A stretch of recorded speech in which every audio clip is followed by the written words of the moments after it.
Hello மக்களே, peak Rajini days loading. ஏன்னா வரிசையா அடுத்தடுத்து சூப்பர் ஸ்டார் படங்கள் வரப்போகுது. இனிமேல் posters, updates, trailer, audio launch, collection ஒரே மஜாவா இருக்க போகுது. அடுத்து வரப்போற சூப்பர் ஸ்டார் படங்களோட முக்கியமான சில விஷயங்களை இந்த வீடியோல பார்ப்போம். வீடியோக்குள்ள போறதுக்கு முன்னாடி அவரோட எந்த படம் உங்களுக்கு ரொம்ப பிடிக்கும்ன்றத கமெண்ட்ல சொல்லிட்டு தொடர்ந்து வீடியோ பாருங்க. அண்ட் இப்ப வீடியோக்குள்ள போலாம். அண்ட் இந்த லிஸ்ட்ல ஃபர்ஸ்டா வரப்போற சூப்பர் ஸ்டார் படம் ஜெயிலர் 2 தான். ஏன்னா நீங்களே கிளிம்ஸ் பார்த்திருப்பீங்க. அக்டோபர் 15 இந்த படம் ரிலீஸ்னு சொல்லிருக்காங்க. கிளிம்ஸ் டாப் நாட்ச்ல இருந்துச்சு. தமிழ் சினிமாவோட மோஸ்ட் ஆன்டிசிபேட்டட் மூவிஸ்ல ஜெயிலர் 2 தான் இப்ப ஃபர்ஸ்ட்ல இருக்கு. ஆஃப் கோர்ஸ் ஊருப்பட்ட கேமியோஸ் இருக்கு இந்த படத்துல. தமிழ் சினிமாவோட 1000 கோடி கனவை இந்த படம் நிறைவேற்றும்னு நிறைய பேர் நம்புறாங்க.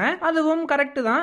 ஏன்னா ஒரு சீக்வலோட இம்பாக்டும் இந்த படத்துக்கு இருக்கு. அதே சமயம் வேல்யூவான கேமியோஸும் இந்த படத்துல இருக்கு. மேபி ஷாருக் கான் இல்ல ரித்திக் ரோஷன் ரெண்டு பேர்ல ஒருத்தர் நார்த்ல இருந்து இந்த படத்துல கேமியோ பண்றாங்களா. சோ அந்த கேமியோ மட்டும் நல்லா எழுதிட்டா போதும், படம் பிச்சுக்கும். ஆனா சொதப்புச்சு, படம் டோட்டலா க்ளோஸ் தான். 45 நாளைக்கு மேல இந்த படத்தை ரீஷூட் பண்ணாங்களாம். லைக் எங்கேயோ ஒரு இடத்துல ஆல்ட்ரேஷன் இருக்கு. அதனாலதான் ஆகஸ்ட்ல வர வேண்டிய படத்தை அக்டோபர் 15க்கு தள்ளி வச்சிருக்காங்க.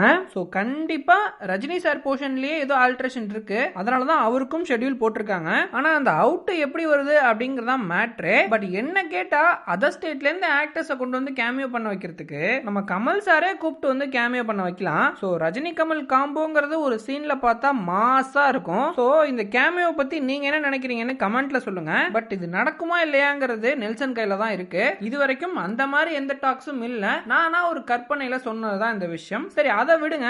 அடுத்த படம் தர்மன். டைட்டிலே இப்பதான் வந்திருக்கு. பட் அதுக்குள்ள படம் தலைவர் பர்த்டேக்கு ரிலீஸா இல்ல 2027 பொங்கலுக்கு ரிலீஸ் ஆன டாக்ஸ் போயிட்டு இருக்கு. ஏன்னா அஸ்வந்தோட படம் பண்றதே ஒரு ஷார்ட் டைம்ல குவிக்கா ஒரு படம் வரணும் அப்படின்றதுனாலதான். ஏன்னா சிபியோட படம் நியூக்ளியர் சயின்டிஸ்ட் கதை, அது ரொம்ப பெரிய ப்ராஜெக்ட் அண்ட் பெரிய ஷெட்யூல் அப்படிங்கறதுனால அதை இப்ப தள்ளி வச்சுட்டு அஸ்வந்தோட இந்த படம் பண்றாங்க.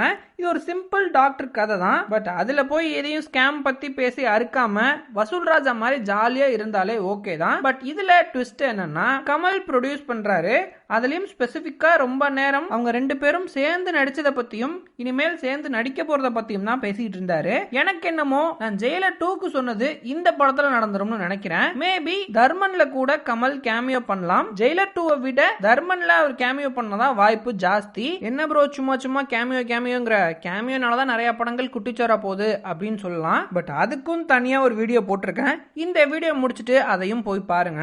உங்களுக்கு இந்த கேமியோஸ் ட்ரெண்டை பத்தி கொஞ்சம் புரியும். இப்ப பேக் டு டாபிக். தர்மன்ல கமல் இருக்காரான்னு கேட்டா இருந்தா நல்லா இருக்கும்னு தான் சொல்வேன். பட் இந்த கேமியோவும் இல்லைன்னா தர்மன் கண்டிப்பா ஒரு கிராண்டியரான படமா இருக்க வாய்ப்பே கிடையாது. சிம்பிளான ஒரு தலைவர் படமா தான் இருக்கும். ஏன்னா அஸ்வந்தோட பிலிமோகிராஃபி நமக்கு தெரியும். அவரோட ஸ்டைலே இந்த மாதிரி சின்ன படங்கள்ல கதையில போக்கஸ் பண்றதுதான். அதை விட்டுட்டு பெரிய ஹீரோஸ் கூட படம் பண்றதுனால அவர் ஸ்டைல மாத்திக்கிட்டு புதுசா எதுவும் ட்ரை பண்ணி சொதப்பாம இருந்தாலே நல்லது. எப்பவுமே ஒரு டைரக்டர் ஃபர்ஸ்ட் 2-3 படங்கள் சூப்பரா எடுத்துறாங்க. அடுத்து பெரிய ஹீரோஸ் கூட படம் பண்ண போகும்போது அவங்களோட ஓன் ஸ்டைல ஃபுல்லா மாத்தி ஹீரோஸ்க்காக படம் பண்ண போயிடுறாங்க. ஏன்னா இந்த மாதிரி தான் நெல்சன் விஜய் கூட படம் பண்றேன்னு போய் அவரோட ஸ்டைல மாத்திக்கிட்டு மாஸ் வைக்கிறேன்ற பேர்ல படத்தை ஃபிளாப் ஆக்குனாரு. இதுவே விஜய் படம் அப்படிங்கறதுனால பீஸ்ட் பட்ஜெட்டை கிராஸ் பண்ணுச்சு. அதுவே அது மட்டும் விஜய் படமா இல்லைன்னா கண்டிப்பா ப்ரொடியூசர் தலையில துண்டு விழுந்திருக்கும். சோ அதனாலதான் தர்மனை சிம்பிள் அண்ட் கிளாஸ் ஆன ஒரு டாக்டர் படமா எடுத்தாலே போதும் அப்படின்னு சொல்றேன். சரி ஓகே, இதையும் விடுங்க. அடுத்து the OG reunion of Indian cinema super star x உலகநாயகன் காம்பினேஷன். இந்த படம் மேபி 2027 தீபாவளிக்கோ இல்ல 2028 பொங்கலுக்கோ தான் வரும். பட் இந்தியன் சினிமாவோடைய மோஸ்ட் அவைட்டட் காம்பினேஷன் இதுதான். தமிழ் சினிமாவுக்கு எந்த படம் 1000 கோடி அடிச்சு கொடுக்குதோ இல்லையோ இந்த படம் கண்டிப்பா 1000 கோடி அடிச்சிரும். என்ன ப்ரோ பீக் ரஜினி டேஸ் லோடிங்ன்ற, ஆனா ரஜினி பேரை விட கமல் பேர் தான் நிறைய அடிப்படுது அப்படின்னு கேட்கலாம். பட் கமல் தமிழை விட தெலுங்குல ஒரு பெரிய இம்பாக்ட கிரியேட் பண்ணிருக்காரு. அண்ட் கல்கி அவருக்கு நார்த்ல பெரிய ரீச்சையும் கொடுத்துச்சு. அது மட்டும் இல்லாம 10 நாளைக்கு 150 கோடி சார்ஜ் பண்ணதுனால இந்தியாஸ் மோஸ்ட் பெய்டு ஆக்டரும் அவர் தான். என்னதான் சூப்பர் ஸ்டார் குளோபல் ரீச் உள்ள ஆக்டரா இருந்தாலும் உலகநாயகனோட சப்போர்ட்டும் தேவை. ஏன்னா தமிழ் சினிமாவே இப்போ ஒரு டிராட்ல இருக்கு. விஜய் அண்ட் அஜித் இல்ல, விக்ரம் என்ன பண்றாருன்னு தெரியல. டயர் 2 ஆக்டர்ஸ்க்கு 1000 கோடி மார்க்கெட் இல்ல. அப்கோர்ஸ் அந்த அளவுக்கு நாம அவங்கள ப்ரொமோட் பண்ணல. சோ அதனால ரஜினி அண்ட் கமலா தான் நம்ம நம்பியாகணும். அதுவும் அவங்க காம்பினேஷன்னா இன்னும் ஹைப் ஏறும்.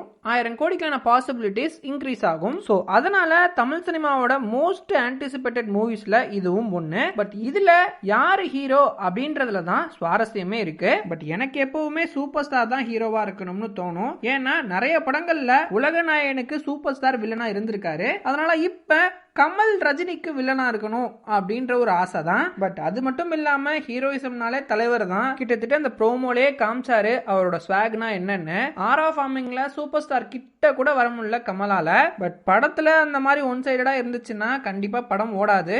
ஈக்குவல் ஸ்பேஸ் கொடுத்து எடுத்தாதான் அந்த படத்துக்கான மரியாதையும் இருக்கும். ஏன்னா ஒருத்தருக்கு ஒருத்தர் எப்பவுமே சலைச்சவங்க இல்ல, ரெண்டு பேருமே லெஜெண்ட்ஸ் தான். ஸோ ரெண்டு பேருக்குமே ஈக்குவல் ஸ்கிரீன் பிரசன்ஸ் இருக்கணும். அண்ட் இதெல்லாம் தாண்டி இந்த 3 படங்களுக்குமே தலைவன் தான் மியூசிக். அனிருத் எல்லா இடத்துலயும் வர்றாப்ல, தூணிலும் இருப்பார் துரும்பிலும் இருப்பார்ன்ற மாதிரி. அனிருத் தமிழ்லயும் இருக்கார், தெலுங்குலயும் இருக்கார், ஹிந்திலயும் இருக்காரு. பட் எல்லா இடத்துலயும் பின்றாப்ல. அதே மாதிரி இந்த படத்துக்கும் மாசா பண்ணுவாருன்னு நம்புவோம். அப்கோர்ஸ் கண்டிப்பா பண்ணுவாரு. ஏன்னா ஜெயிலர் 2 கிளிம்ஸ்லயே பார்த்திருப்பீங்க மியூசிக் எப்படி இருந்துச்சுன்னு. எல்லாரும் கிளிம்ஸ பத்தி பேசினதுலயே அனிருத்தோட மியூசிக்க பத்தி பேசினதுதான் ஜாஸ்தி. அதே லெவல்ல இன்னொரு ஹுக்கும போட்டு விட்டாருன்னா இன்னும் சந்தோஷமா இருக்கும். பட் பார்க்கலாம் என்ன பண்றாரு அப்படின்னு. அண்ட் கடைசியா ஒரு விஷயம், தலைவர் இன்னும் எத்தனை படங்கள் பண்ணுவாருன்னு தெரியல. மேபி தலைவர் 175 தான் அவரோட லாஸ்ட் படமா கூட இருக்கலாம். சோ அதனால கலாய்க்கிறன்ற பேர்ல அவர் அபியூஸ் பண்ணாதீங்க. ஓப்பனா சொன்னோம்னா அவர் மேல வன்மத்தை கக்காதீங்க. ஏன்னா பிரைம் ரஜினிக்கு முன்னாடிலாம் நீங்க ஒரு ஆளே கிடையாது. பட் இப்ப அவர் கரியரோட எண்ட்ல இருக்காரு. இப்ப போய் அவர் அடிக்கிறதுலாம் நியாயமே கிடையாது. சோ அதனால முடிஞ்ச அளவு வன்மத்தை தவிர்த்துட்டு அடுத்து வர ஜெயிலர் 2, தர்மன் அண்ட் ரஜினி கமல் காம்போல வர படங்களை சினிமாவா பார்த்து என்ஜாய் பண்ணுங்க. சோ ஃபைனலா அடுத்து வர சூப்பர் ஸ்டார் படங்கள் பத்தி நான் சொல்லணும்னு நினைச்சதெல்லாம் சொல்லிட்டேன். இதையும் தாண்டி நீங்க எதுவும் சொல்லணும்னு நினைச்சாலோ இல்ல சொல்றதுக்கு எதுவும் வச்சிருந்தீங்கனாலோ போற போக்குல கமெண்ட்ல சொல்லிட்டு போங்க. Good bye.